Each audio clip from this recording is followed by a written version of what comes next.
and welcome to the Wolfchase Toyota Insider on the Memphis Tiger Network. I'm Jeff Brightwell alongside Melissa McFerrin, and it won't be long until they'll be tossing it up at the Elmer Rowan Fieldhouse and FedEx Forum. As we know this season, your two homes. But, Coach, coming off a fourth straight year as we look back just briefly, postseason play for women's basketball at Memphis. Well, that's our goal every year. Last year it looked a little tenuous, is maybe a good word to say, when we had those early season injuries and such youth coming back in significant places. But I was pleased with our team.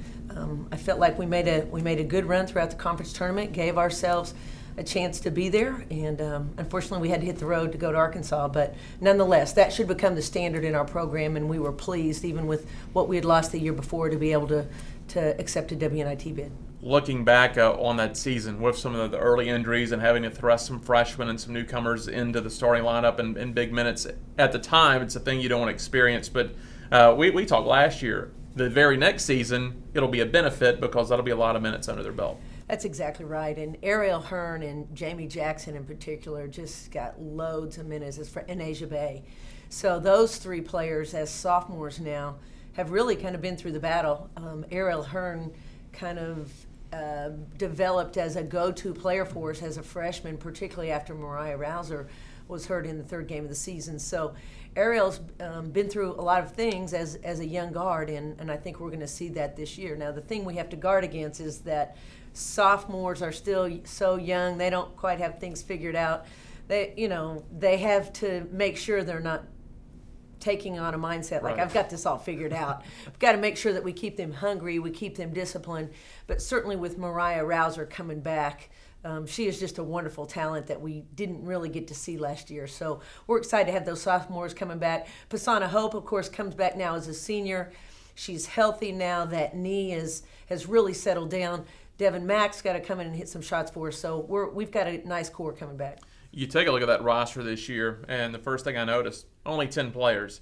And you take a look at the 7 returners. I believe everyone but Basana only has the 1 year of Division I experience under the belt. However, that core group last year logged so many minutes. Just kind of a unique makeup of the squad. It is a very unique makeup.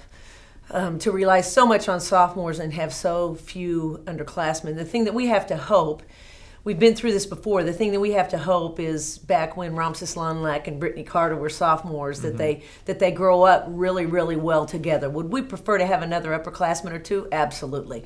But we've got to look at the long term and understand that this might actually help us grow into this new league as our young team gets acclimated in the American. We talked about the makeup of this roster. A couple new faces on the bench this year, and your coaching staff, Amy Stevens, and as well Jessica Bogie. You're going to join your coaching staff. That's exactly right. Have joined us. They've been with us. Jess has been with us since July. Of course, Michael Hooley goes on to Georgia Tech.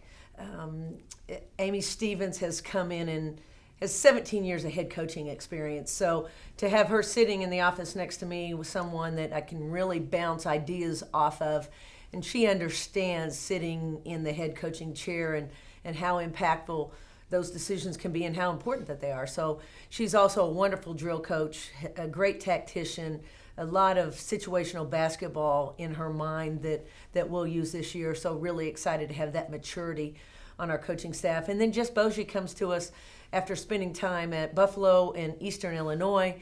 She's an East Coast girl, originally from Delaware, but has a lot of East Coast ties, particularly in the Blue Star network, the recruiting network, and so we're hoping that those contacts also bring us great players to the University of Memphis. Well, touching on the roster you have, the 2 new coaches, the fans will get to meet this squad for the first time Friday night. You'll be introduced to Memphis Madness. Memphis Madness is going to take on a little bit of a different format this year because of the live TV, so we won't have an opportunity to do any scrimmaging or any drill work because we've got to unveil that new floor, and we got to make sure it has the appropriate pop.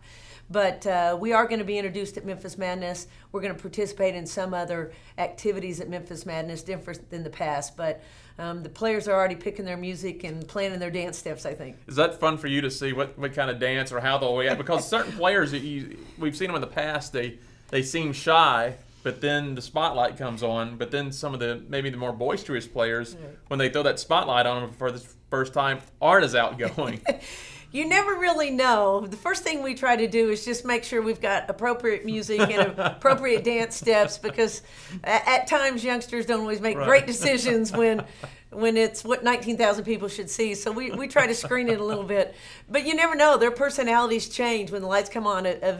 Sometimes they get more brave, and sometimes they get less brave. So it's just a matter of, and you don't know until that moment happens. Coach, let's talk about the American. You just got back from media days up at the Mohegan Sun. That's where we'll play the conference tournament. There's a WNBA arena, and it's all basketball right there in the American. And we know how tough of a league it's going to be. These players, if you signed up, want to play big-time basketball, it's not going to get any bigger than this. You're going to see 2 games with Connecticut, 2 of Louisville, 2 of the Rutgers. We've taken some of the good teams from our old conference that are coming with us. So it's going to be a power conference. If you want to play big-time basketball, it's here. I think it's arguably going to be the best women's basketball conference in the country. I mean, we have the 2 teams that played for the national championship last year in our conference. We've got a 3rd NCAA team in South Florida. We've got a very good SMU team coming back. So it is a league that is not for the faint of heart. You've got to be ready to go every night in this league, and certainly that's going to be our goal. I've told our players, and I told the media just this week at Media Day, that similar to when we first came, our coaching staff first came to Memphis, we're going to be bold in our expectations. You don't want to go into this league and not expect to compete and not expect to be able to win in this league, because you're sending the wrong message to your team. So we're going to be bold in our expectations, but we're also not naive to the fact that we've got 2 teams that played for the national championship. So bold but not naive is going to be the message that we give to our team. The thing that we wanted to do, and we've talked about this for a year, not a lot with our team, but we've talked about it for a year, that we want to be the team going into this league that they're talking about. Now, certainly SMU, having won the league last year, that's the team that they're most talking about. But I think the preseason poll at least gives us a little bit of respect in what our program has done over the past 4 years. I guess I'm thinking when you're in a power conference, and you've been a part of power conferences before, and we're in one now, that if you can get to that 500 mark in this league, it's going to be different than the old league, because you're getting a huge RPI boost out of this league. You take care of non-conference business, you get that 500 mark in the league, you're going to have a pretty good chance in an at-large. There's no doubt about it. I mean, the RPI that we could carry into the latter part of the season could be dramatic. Now, those teams that are 3, 4, and 5, you have to make sure that you've got an opportunity to beat those teams, and you've got to play very well against Louisville and very well against Connecticut. You'd love to say that you're going to upset those teams, and that is always a goal for every team. Not many teams are going to be able to do that over the course of the season, but the RPI will come into play late. We certainly have another really great RPI game in Arkansas Little Rock, even in our preseason schedule. So, and certainly the Virgin Islands with Texas A&M, Syracuse, and Texas. We've got a lot of RPI possibilities. In our future. We've got to make sure that some of those games we have an opportunity to win. I guess your concern would be going into the season, mentally, are they going to be ready? Because even though you had some players with experience last year and they know the battles of conference play, and you mentioned this earlier, in this league, there is no, well, we'll play a midweek game, we'll get through it. It is really going to be big-time game 2 times a week. It's going to be, the spotlight is going to be on. There's no off games now. There are no off games, and can you take a team full of sophomores and a team short on experience and make them understand that? I don't know that you can, but the experience that we gain in the Virgin Islands, I think, will help them understand the level of play that we're going to deal with every night. And then you just have to try to protect your team against those downs. If you take a hard loss, then you've got to protect your team against that. We're going to have to become very good at looking forward and not looking backward, but we've got to take the lessons from looking backward. And I think our pre-conference schedule is going to be very, very important. It's going to be important that we gain some confidence throughout our pre-conference, because we've got an opportunity to win some games. There's some games on the schedule that are going to be difficult to win, but we've got to go into those games with the mindset that we're going to win every game when we step foot on the floor. We've got to compete well. We've got to come out of our conference schedule feeling pretty good about ourselves. Now, our conference opener is Temple at home. We like that.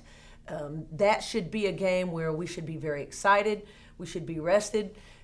That will be an important game for us as well. And then certainly a week later, we We have UConn down at the Forum, which I'm going to challenge Memphis to have 10 to 12,000 people in the stands. And you and I have talked about this before. Some people think I'm crazy, but 10 to 12,000 people in the stands for a UConn game, the first time they have ever come here, we should have the Forum rocking in that place. If they drop the curtain, we should ask them. We should have to ask them in that week to lift it up because we've sold too many tickets. Well, I guess the thing is now is you hope this team looks at the new conference and everything as an opportunity.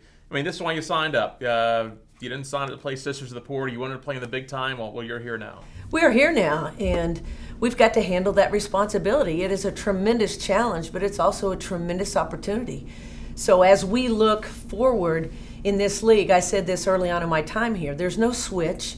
You don't flip a switch and say we're ready. You have to get ready over time, and so our players have to understand that challenge. But the thing that I like is that these sophomores were a very highly touted class nationally, and so we've got to expect that those sophomores, along with some of the commitments that we have coming forward, that they're going to be excited by this challenge, and that over time they're going to be ready to handle it from a skill and a mental standpoint. You mentioned some of the big games down the road, but your first two opportunities to see this squad will be CBU Saturday, November 2nd at 2 o'clock at the Elmer Rowan Fieldhouse, your only exhibition game, then East Tennessee State the next Friday, November 8th, 4 o'clock game. It's a doubleheader. Volleyball plays at 7 at the Elmer Rowan Fieldhouse. So those are your first two chances. That's exactly right. And in Christian Brothers, we love to play local teams. They give us an opportunity to get on the floor and work out some bugs against somebody that's in a uniform or practice gear that doesn't say Memphis, so that's good. And then certainly East Tennessee. We went to their place, I believe, the 5th game of the year last year, right after we had lost Mariah in the 3rd game and Kesey in the 4th game. We took a loss over there. So them coming to our place, we've got to set our sights on that opening night.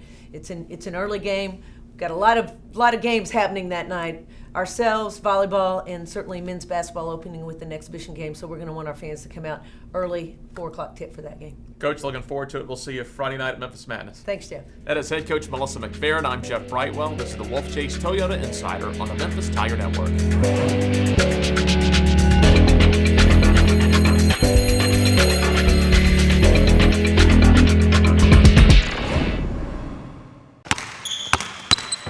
Memphis Madness, October 18th, just Jaron Johnson, man. Be there. October 18th, FedEx Forum, Tiger Nation, we love you.